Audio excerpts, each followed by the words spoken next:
Hello everyone, एक बार फिर से स्वागत है आपके अपने प्यारे से चैनल PWT में। साथियों, पिछले लेक्चर में हमने बात की थी मेटल्स के फिजिकल प्रॉपर्टीज के बारे में। आज के इस वीडियो में हम लोग बात करेंगे मेटल्स के केमिकल प्रॉपर्टीज के बारे में। तो सबसे पहले इस वीडियो को देखने से पहले मुझे आप लोग को एक चीज बता देना है कि आपको ये लेक्चर तभी समझ में आएगा जब आप पिछले लेक्चर को देखेंगे।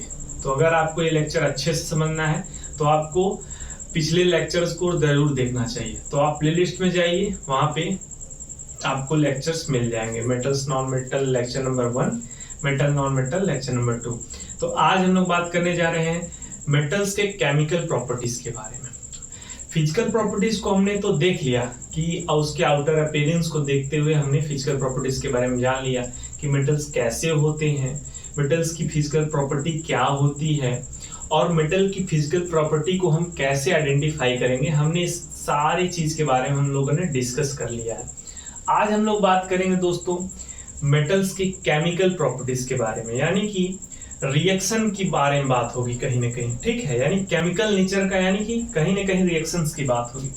तो इस वीडियो में आपको मिलेगा केमिकल रिएक्शन से रिलेटेड, मेटल्स का जब ऑक्सीजन से रिएक्शन होगा तो क्या होगा, मेटल्स जब वाटर के साथ आएगा तो क्या होगा, मेटल्स जब मिनरल एसिड के साथ आएगा तो क्या होगा। ये जो सारी चीजें हैं दोस्तों, ये केमिकल प्रॉपर्टीज हैं किसकी, मेटल्स की। तो इस वीडियो में हम लोग बात करेंगे केमिकल प्रॉपर्टीज ऑफ मेटल। तो चलिए वीडियो को स्टार्ट करते हैं बिना किसी देरी के। हम लोग हेडिंग कर लेते हैं केमिकल प्रॉपर्टीज ऑफ मेटल्स।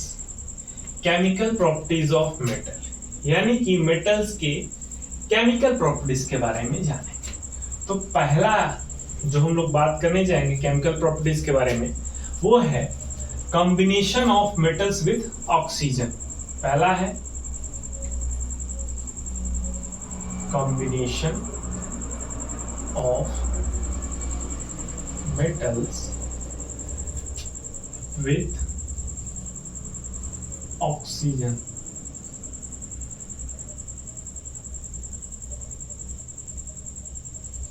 ठीक, यानी कि जब हम लोग मेटल को ऑक्सीजन के साथ कंबाइन करते हैं तो क्या होता है। यानी अगर इसको देखना चाहें तो इसमें हम लोग पढ़ेंगे अनुमान।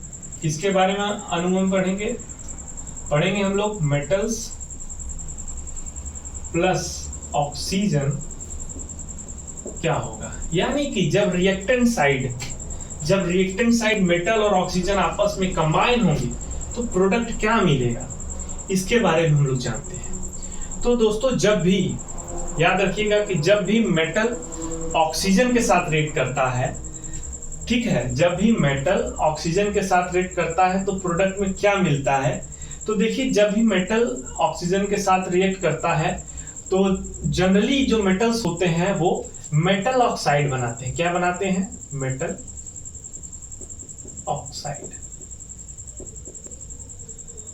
ऑक्साइड बनाते हैं। यानी जब भी मेटल किसके साथ रिएक्ट करेगा, metals react with oxygen, they will form क्या, मेटल ऑक्साइड। तो मेटल ऑक्साइड कैसे फॉर्म होगा हम लोग देखते हैं, metals plus oxygen metal oxide. तो अगर हम इसको अगर लाइन टू लाइन कहा जाए तो ये हो जाएगा, क्या हो जाएगा, generally when metals are react with, when metals are reacts with किसके साथ, ऑक्सीजन, तो क्या मिलेगा, they will form, वो क्या बनाते हैं, they will form metal oxides. यानी कि दोस्तों जब भी मेटल ऑक्सीजन के साथ रिएक्ट करता है तो क्या बनता है, मेटल ऑक्साइड बनता है। एग्जाम्पल देख लेते हैं हम लोग। जैसे अगर मैं कहूं कि सोडियम हो गया या फिर मैग्नीशियम हो गया, ये जब ऑक्सीजन से रिएक्ट करेंगे तो जब मेटल सोडियम के साथ या फिर मैग्नीशियम के साथ अगर जो मेटल है जो ऑक्सीजन के साथ रिएक्ट करेगा तो क्या बनेगा, तो हम लोग देखते हैं। तो चलिए देखा जाए क्या बनता है। तो देखिए सोडियम हो गया, क्या हो गया, sodium plus oxygen, they will form, क्या फॉर्म करेंगे ये लोग, सोडियम ऑक्साइड फॉर्म करेंगे, Na2O। क्या, Na2O। अब आप कहेंगे कितने बच्चों को ये नहीं समझ में आ रहा कि Na2 कैसे हो गया ना, यहाँ पे 2 कैसे आ गया। ठीक है, अभी क्वेश्चन को हम लोग बैलेंस करते हैं, लेकिन यहाँ पे 2 कैसे आ गया इसको देखते हैं। देखिए ऑक्सीजन के साथ जो चार्ज होता है वो -2 होता है और सोडियम के पास +1 होता है। तो जब +1 और -1, तो जब हम उसको प्रोडक्ट साइड में लिखते हैं तो ये क्रॉस मल्टीप्लाई हो जाता है। ये देखिए, यानी कि इसका -2 यहाँ आ गया और इसका +1, तो हम 1 नहीं लिखते हैं, तो Na2O। अब इसको बैलेंस कैसे किया जाए, जब भी आप लिखिएगा बैलेंस इक्वेशन लिखिएगा। बैलेंस इक्वेशंस का कहने का मेरा तात्पर्य क्या है मैं बताता हूं। देखिए दोस्तों कि जो बैलेंसिंग का मामला है बड़ा ही पेचीदा मामला है, कई बच्चों को ये नहीं समझ में आता है। तो इसके लिए मैं अलग से बैलेंस इलेक्ट्रॉनिक कॉन्फ़िगरेशन यानी कि जो एलिमेंट है उनको कैसे बैलेंस किया जाए, यानी कि रिएक्शन को कैसे बैलेंस किया जाए, हम एक अलग से उसके बारे में वीडियो बना के दे देंगे। उसके लिए आपको कोई चिंता नहीं करना है, और आप उस वीडियो को देखेंगे तो आप कभी भी किसी भी रिएक्शन को बैलेंस करना जान जाएंगे। ठीक है, तो यहां से हम लोग देखते हैं। देखिए बेसिकली होता क्या है कि जो पहला है, यानी कि बैलेंसिंग का मतलब है कि reactant is equal to product. Reactant is equal to product, यानी कि जितने नंबर ऑफ मोल्स पार्टिसिपेट कर रहे हैं उतने नंबर ऑफ प्रोडक्ट हमें मिलने चाहिए ना।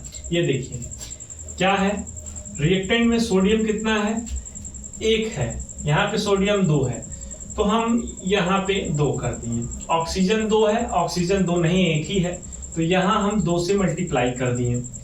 लेकिन दोस्तों क्या ये इक्वेशन बैलेंस है? नहीं।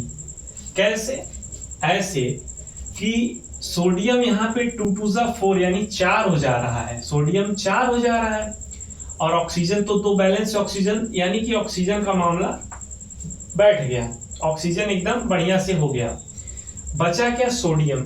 तो सोडियम हम लोग नेक्स्ट राउंड में क्या करेंगे, यहाँ पे 2 की जगह 4 कर देंगे। तो दोस्तों सोडियम क्या हो गया, 4 + O2 2 Na2O।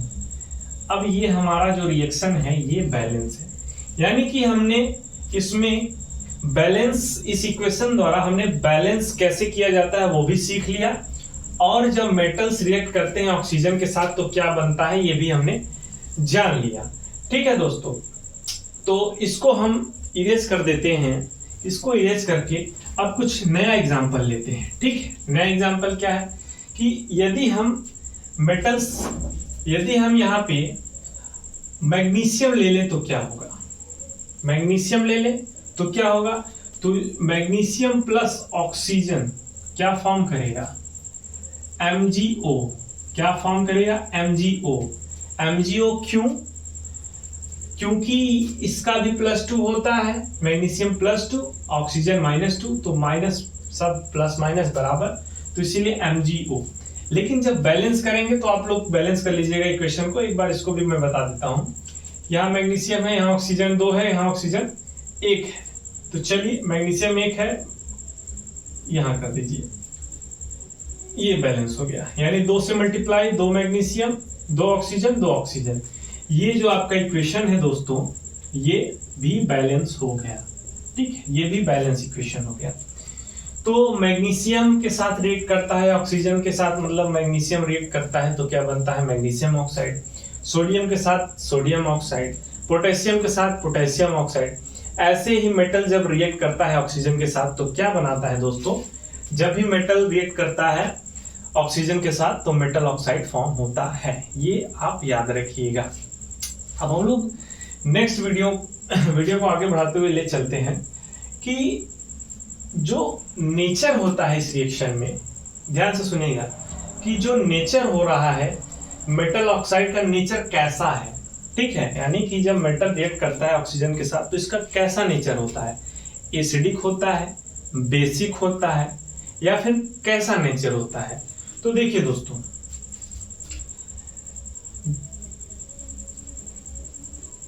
देखिए ये बहुत इंपॉर्टेंट पॉइंट है, इसको मैं हैशटैग करके लगा रहा हूं कि when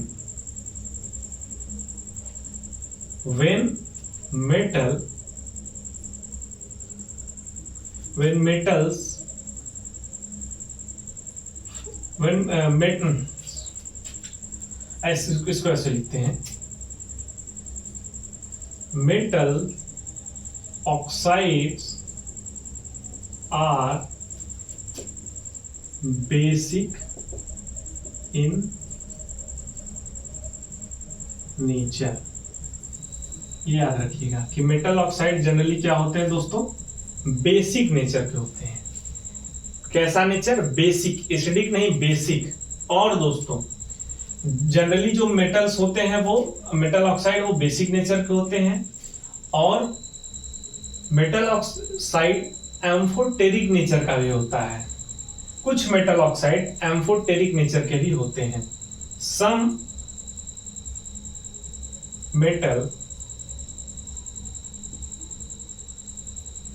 metal oxides are amphoteric in nature, यानी कि कुछ मेटल ऑक्साइड एम्फोटेरिक नेचर के होते हैं। अब आपको कितने लोगों को ये नहीं समझ में आ रहा होगा कि एम्फोटेरिक का मतलब क्या होता है। तो दोस्तों एम्फोटेरिक का मतलब होता है वो एलिमेंट, ध्यान से सुनिएगा, वो एलिमेंट जो कि, यानी कि अगर कहा जाए कि अगर कोई एलिमेंट एसिडिक और बेसिक नेचर दोनों शो करता है, ठीक है, एसिडिक और बेसिक नेचर दोनों शो करता है तो उसे हम एम्फोटेरिक नेचर कहते हैं। जब भी किसी एलिमेंट द्वारा एसिडिक और बेसिक नेचर दोनों शो किया जा सकता है तो उसे हम एम्फोटेरिक कहते हैं। यानी ये एसिडिक भी होता है एंड बेसिक भी होता है, ठीक है, एसिडिक भी होता है एंड बेसिक भी, ठीक है, एसिडिक और बेसिक दोनों होता है। तो इसे हम क्या कहेंगे, amphoteric nature of metal oxide, ठीक है। जैसे एग्जाम्पल में जिंक हो गया, एल्यूमिनियम हो गया, लेड हो गया, ये सारे क्या हैं, ये तीनों एम्फोटेरिक नेचर शो करते हैं। क्या शो करते हैं, एम्फोटेरिक नेचर शो करते हैं, ठीक है। तो ये एम्फोटेरिक नेचर शो करते हैं, आपको पता चल गया। अच्छा, अब जो है, जो जिंक ऑक्साइड होता है वो कब एम्फोटेरिक नेचर शो करता है, कब नहीं शो करता है, इसके बारे में हम लोग देखते हैं। तो जो एल्यूमिनियम, लीड और ये सब कब शो करते हैं, तो amphoteric nature ZnO Al3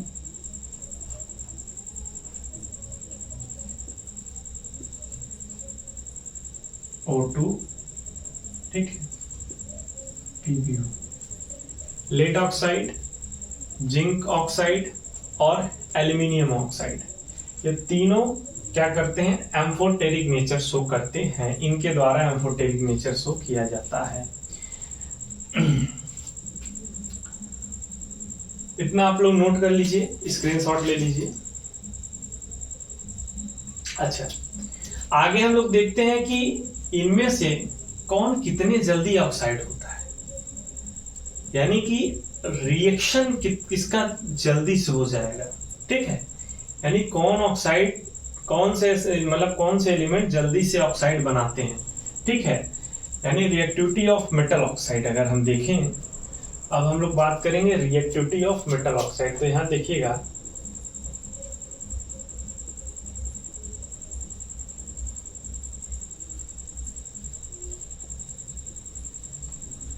reactivity of metal oxide. तो हमने आपको रिएक्टिविटी सीरीज पिछले लेक्चर में बताया था, पिछले वीडियो में जो मैंने रिएक्टिविटी सीरीज आपको बताया था, उसको ट्रिक को याद अगर आप करना चाहते हैं तो कर लीजिए, और आप अगर कोई और ट्रिक याद करना चाहते हैं तो उसको भी याद कर सकते हैं। लेकिन बात यह है कि आपको याद होना चाहिए, ठीक है। बात क्या है कि आपको याद होना चाहिए। तो देखिए जो रिएक्टिविटी सीरीज है वो है, सबसे ज्यादा रिएक्टिव कौन है? सोडियम, इससे मैग्नीशियम, ठीक है। सबसे ज्यादा सोडियम, फिर मैग्नीशियम, फिर आपके क्या आ जाएंगे, मैग्नीशियम के बाद अगर जिंक लेना चाहे जिंक आ जाएगा, ठीक है। तो जिंक आ गया, और फिर कॉपर लेना चाहे तो कॉपर आ जाएगा, Cu, ठीक है। यानी अगर सीरीज की बात करें तो सोडियम, मैग्नीशियम, जिंक, कॉपर, ये रिएक्टिविटी सीरीज है मेटल ऑक्साइड की, ठीक है। इस तरीके से हम लोग कर सकते हैं।